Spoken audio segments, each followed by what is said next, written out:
How y'all doing tonight? How we doing at Halftime Sports Bar? Good. You know, tell some jokes. Because telling jokes is fun. It distracts from all this terrible shit going on. I got a lot of dark jokes in my set though tonight though, so if this sounds like it's a little down-spirited, it's just because life lately has been kind of like that for everybody, I think. So it's a lot of the bad things that I've got in here, please don't hold it against me. Don't get too mad at me. Some of them are a little dark though. If y'all don't know, the reason I started doing comedy, like for real, is because I was in court on the stand. Like, that was the moment when I realized I should start doing it, because the opposing attorney in a case that I was there for custody started asking me questions, and then my attorney stopped court. And he took me in the back room, like, in the middle of that, and he said that I had to stop making fun of the other guy. Like, I had to stop making fun of that attorney. And that was the moment I was like, oh my God, because like, dude, I wasn't even trying to. He just keeps asking fucking stupid questions. Not my fault. You know, like, that's been my life for the longest time. And like, that guy was like, no, you gotta quit doing it. This judge is gonna put you in jail for contempt if you don't stop talking like that. And I was like, oh my God, because now I've got to do comedy just so I've got an excuse for why I fucking act like this. And I had to fire that attorney. Had to get a new attorney. Guy, he didn't have the same sense of humor as me. Fuck that guy. Y'all ever heard the crazy myth that how many penises a vagina has touched just ruins it somehow? Y'all heard that? I don't believe it's true. I don't. If that shit was true, my hands would be ruined by now. Oh, they touch penises all the time. Daily use on my hands. They've been doing it for years. Oh my God. This is the darkest joke I think I've ever written, y'all. See if y'all like this. For a long time, I was kind of depressed. I wasn't really sure how much longer I wanted to live. I didn't know. But lately, I've been really, really optimistic.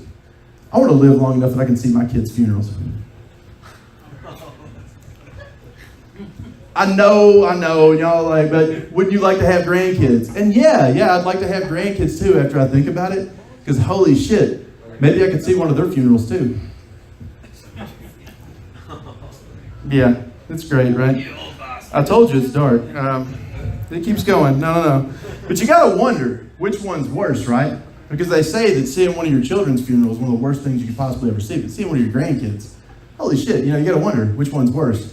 After I thought about it a while though, I bet it's one of your grandkids, especially if you were the person that locked them in the car.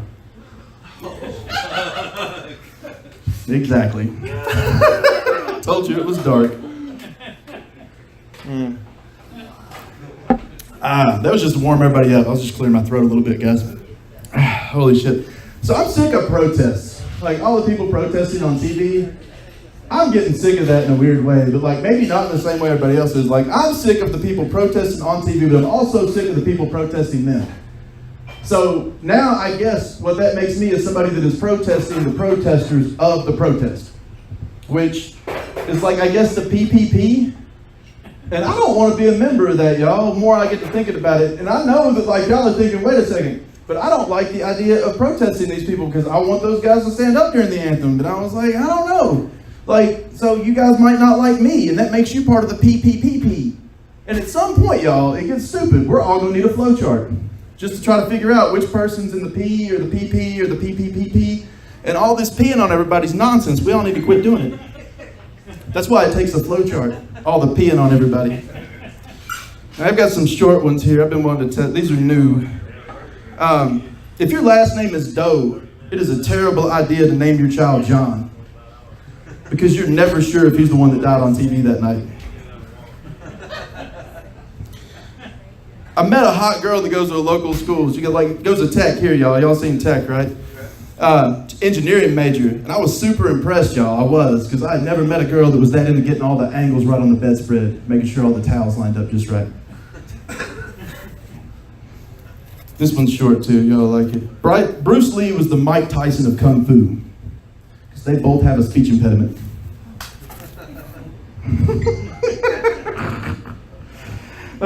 Anybody who done any online dating? Any of y'all? Any done that? It's not the most exciting thing. I've done a lot of online dating, which you can see how exciting I am, but you can believe it, I'm sure. I've noticed a lot of times people don't look like their profile picture. Like the last time I tried it, went to pick the girl up, went on my motorcycle. When I got there, she was in a wheelchair. She was paralyzed by the end of the date. She looked a lot more athletic. Not my fault.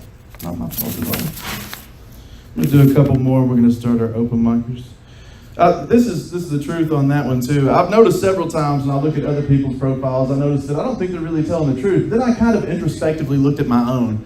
And when I looked at it, I was like, I'm not really telling the truth on there either. And what I came to is that I think I should change my online dating profile too. I think mine should read something like this. Single dad with 50-50 custody is looking for a woman that has a good bed that's available from Wednesdays to Saturdays every other week that will let me come there in a town that has comedy shows and sleep in her house after I get drunk as fuck. Please have a good bed and internet access. This has probably got to be some woman's dream, right? Nobody? So y'all know why I'm single now. Everybody knows. It's embarrassing. All right. Well, Mike, you want to come up here now? We can make it your turn. I know it's a depressing day, y'all. This is the fun of this, but we're going to get through it. So I had to come to work today, y'all, after thinking, holy shit, dude, the wind did a concert again. A whole bunch of people got shot there. That's the most fun place to go to work, everybody. So whoever else wants to come up here and take a turn standing in front of the bright light, it's the most fun you can ever do. Come on, Mike. I make it sound so appealing, don't I? Greatest intro ever. Strangest intro ever. It's a weird fucking day, man. Not your fault. Not anybody's fault. Welcome up here now, the tied person for the most times ever here at the Halftime Sports Bar at the comedy show. Mike Lee has been here an equal number of times to me, so I can never miss work again. No, he's even now. He's missed one. Oh, okay. Aha, we're even. If I miss one more, if you guys could come on his way to the stage, welcome up here, Mike Lee.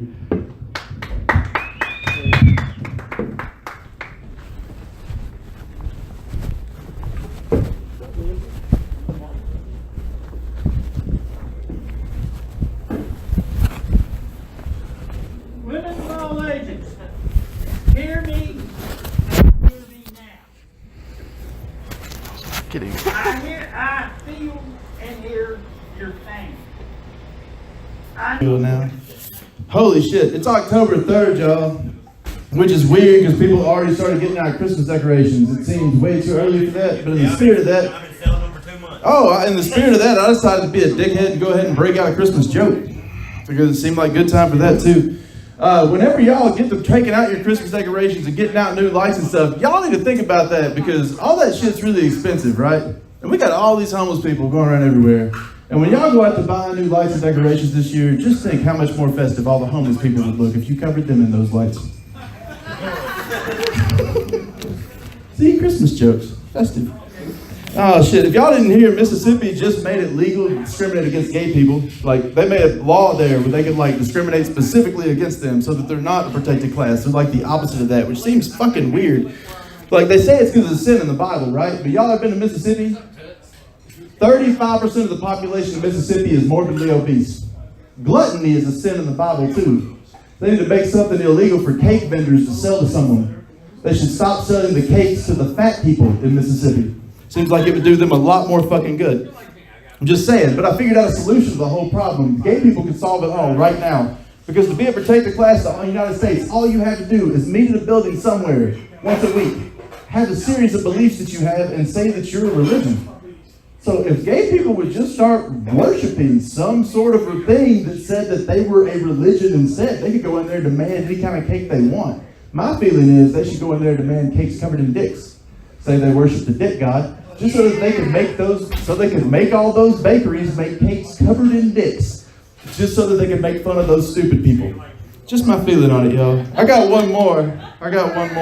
This is a true story. It's been about a week since I did this, y'all. I got contacted the other day because some people wanted a non-religious dude to do a wedding. Like, this really happened.